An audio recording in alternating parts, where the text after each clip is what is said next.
Tout le jour 7 et tout le jour 8. J'ai commencé à péter un plan. Un tout petit plan. Non, sérieux. Euh, euh, jour 7 et 8, oui. Oh là là. Compte rendu. Mais oui, voilà, mais c'est ce que je disais en début. Comment continuer à faire ce qui est juste pour moi tout en m'ajustant toujours aux nouvelles situations. Par rapport au temps, justement, quand on fait de la visualisation créatrice, moi j'ai vraiment par moments eu une sensation de frustration, d'impatience, parce que oui, quand on fait la visualisation créatrice, on visualise la situation souhaitée, et puis même si ça paraît impossible, mais on la visualise et ouais, on est content, on se sent bien, c'est Paradise on Earth. Sauf qu'en fait, une fois qu'on rouvre les yeux, ben, la réalité elle est toujours là. Et parfois, donc jumper de l'un à l'autre, c'est quand même pas si évident que ça. Moi, j'expérimente une façon de vivre avec ça en me disant mais que finalement, il y a déjà dans ma situation actuelle des choses qui fonctionnent et soit que j'ai envie de garder quand je serai dans la situation souhaitée, et ou soit qui sont juste vraiment comme des tremplins, de l'engrais, du bon engrais, voilà.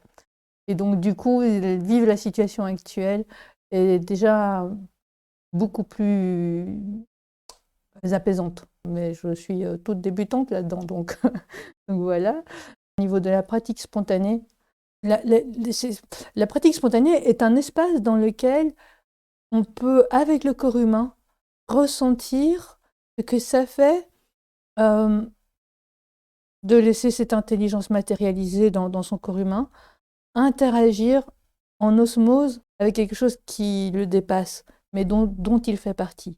En fait, le fait de pouvoir vivre ces interactions-là met vraiment en évidence de façon limpide à quel point, effectivement, on est en interaction toujours avec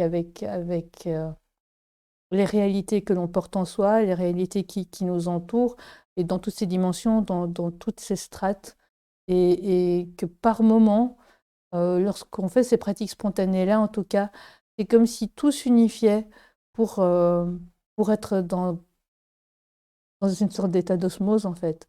Pas du tout extatique, euphorique, mais juste calme, tranquille, zen. On n'est pas du tout déconnecté de toutes les réalités dures et de toutes les choses qui ne fonctionnent pas dans le monde, etc. Mais que malgré tout, dans tout cet agrégat, dans tout ce magma de choses complexes, parfois douloureuses, il y a des espaces, des petites bulles comme ça, où on peut expérimenter à quel point le naturel, dans toute sa simplicité et dans toute sa spontanéité, est un trésor incroyable et est un trésor qui fait partie d'un plus grand trésor encore. Voilà.